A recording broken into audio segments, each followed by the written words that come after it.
quase 97%. Está connosco Laranja Pontes, Presidente do Conselho de Administração do IPO do Porto. Muito bom dia. Olhemos então em pormenor para este estudo realizado pelo IPO. Qual é o objetivo? Que vantagens é que pode ter para o tratamento da doença? Bom dia. Isto é o IPO do Porto é uma grande instituição, é uma das 6 maiores instituições dos hospitais de oncologia da Europa e é a nossa obrigação tornar público, neste contexto de transparência que cada vez vai havendo mais nas instituições de saúde, os seus desempenhos. Esta avaliação técnica é um desempenho que é perfeitamente comum em muitos dos grandes hospitais dos países desenvolvidos, de maneira que nós contribuímos e exercemos as nossas funções. Mas é importante para desenvolver novas metodologias e avançar também no tratamento das doenças? Certo, é muito importante, principalmente porque isto é um balanço muito imediato dos resultados dos investimentos técnicos e financeiros que estamos a fazer no tratamento destes doentes. É por avaliação destas curvas de sobrevivência que se vê se realmente as práticas e as terapêuticas estão a ser bem feitas e estão alinhadas com aquilo que é expectável. E neste caso, e olhando para as conclusões do estudo, estão a ser bem feitas? A política está a ser seguida pelo IPO? Certo, independentemente esta avaliação do cancro normalmente é multifatorial, independentemente do desempenho das instituições, muitas vezes também está em causa a organização do serviço de saúde em geral, por causa do acesso. Há quem defenda que tem que se fazer rastreios organizados, há quem já defenda que em alguns países onde o acesso é muito simplificado, que o que interessa é realmente que os cuidados primários detectem inicialmente e rapidamente sejam tratados. Esta é a avaliação do resultado final desta cadeia de tratamento, que começa nos cuidados primários, começa nos próprios cidadãos, que devem fazer as suas prevenções primárias, e termina mesmo a parte final, somos nós que somos os tratadores com a alta tecnologia e as práticas o mais avançadas possíveis. Em termos de conclusões deste estudo, o balanço é positivo? Quer dizer, nós, além de termos publicado, os resultados estão no nosso site, como muitas outras informações do IPO estão no nosso site, também temos a noção de que estão comparados com médias europeias. Há uns estudos europeus onde nós já estamos a começar a ser incluídos, que é o Eurocare, que faz da maioria dos países que têm registros e que têm estudos observacionais sobre a evolução do tratamento da doença, são feitas e é possível fazer comparação, e nós com este estilo de estudos sabemos que estamos na parte superior da média.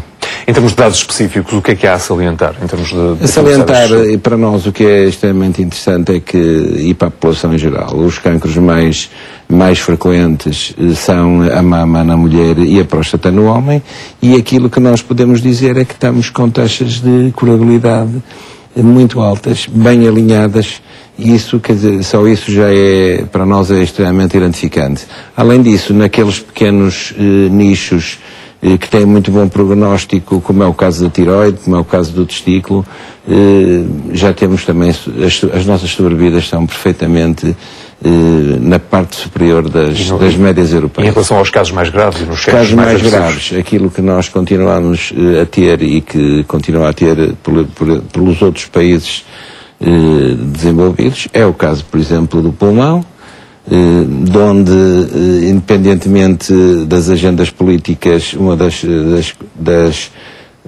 atos mais importantes foram feitos nos últimos anos foi a lei antitabágica, agora é preciso essencialmente fazê-la cumprir, porque isso é que uma das áreas onde a sobrevivência é má é no pulmão e na traqueia e na laringe, que estão muito, muito, muito ligadas ao tabagismo.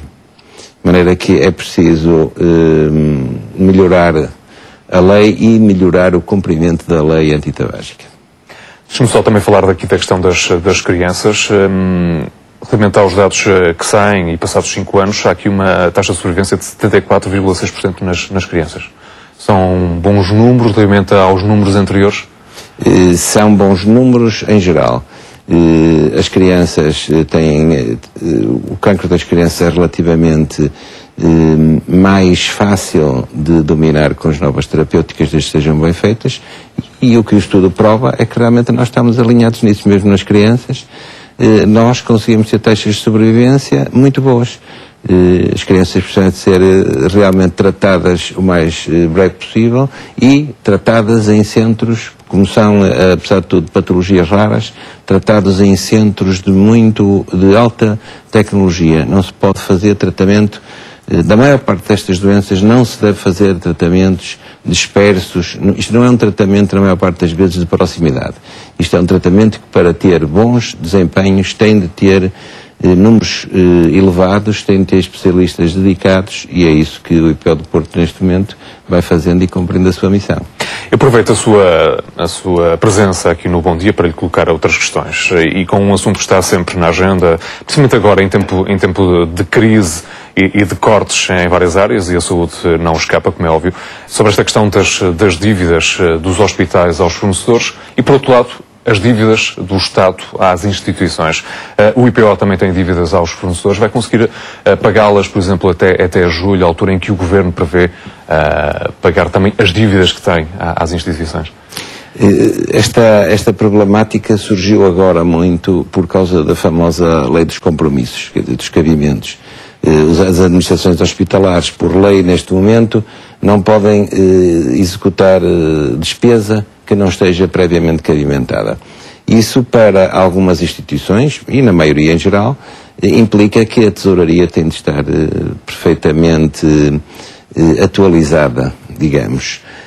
O que é que acontece? Tradicionalmente havia um certo atraso entre os pagamentos do Ministério, e isso, em cadeia, obrigava a um certo atraso em alguns pagamentos nos hospitais. Quando hoje está em causa o financiamento da indústria, dos nossos fornecedores em geral, e muitas vezes se vê na comunicação social que parece que os hospitais fazem dívida e são responsáveis por isso, em algumas situações não é assim. Em algumas situações é perfeitamente o histórico mecanismo de atraso que tem caracterizado muito do nosso desempenho em termos económico-financeiros, está-se a refletir. E hoje temos a nossa conta de clientes do IPO, é superior à conta de fornecedores, e vamos tentar que isso seja resolvido. Penso que está, porque esta lei dos compromissos tem de ser a cadeia toda. Mas é para dizer que o Estado vai pagar as dívidas até julho? Sim, nós para já não temos problemas de solvabilidade, mas de qualquer maneira podemos estar numa situação mais confortável se os débitos relativos aos contratos de programas estivessem mais atualizados, o pagamento dessas dívidas. E qual é a dívida do Estado ao IPO do Porto? A dívida do Estado em relação ao IPO do Porto é cerca de 40 milhões de euros. Uma parte, digamos, é deste mecanismo de compensação dos contratos de programa, mas outros são questões que se mantêm aberto, nomeadamente a ADSE, que deixou de pagar aos hospitais porque os doentes passaram a ser incluídos no contrato, mas as dívidas que estão em atraso mantém-se isso. Outras são, às vezes, os subsistemas das regiões autónomas, os outros subsistemas especiais que existem nos cidadãos, que também se atrasam, e isso depois a conexão com os fornecedores é nos hospitais, e aí é a fonte de conflito. E para além da questão das dívidas, há também os cortes previstos para a área da saúde. Acha que os cortes que têm sido anunciados poderão, de certa forma, afetar aquilo que está a ser feito no IPO do Porto? Para já não tem afetado absolutamente nada. Aquilo que nós temos conseguido fazer é uma maior racionalização. Nós, como também é público, nós temos as nossas contas equilibradas há vários anos, temos saldos positivos que nos permitiram fazer investimentos e ter um desempenho sem sobressaltos. Inclusive ganhamos alguns prémios de desempenho da instituição em fóruns económicos. E até agora não está a afetar. Contudo, temos que ver que se houver, por exemplo, um maior número de doentes a deslocar-se para o nosso hospital, o contrato de programa neste momento ainda não está ajustado a esses movimentos. E isso pode ser problemático para nós, como uma instituição que tenta, no dia-a-dia, os seus profissionais realizar da melhor maneira possível, pode ficar com desempenhos menos satisfatórios se houver uma procura maior. Mas prevê essa procura maior, tendo em conta alguns Para já não tem acontecido isso, está perfeitamente estabilizado, os nossos números da procura estão iguais aos do ano anterior, sensivelmente, apesar de haver algumas dificuldades, provavelmente, na população em geral, mas os nossos números estão perfeitamente estáveis. E o IPO do Porto vai continuar a prestar um bom serviço à população? Eu espero que sim, quer dizer, o IPO do Porto, assim como os outros IPOs,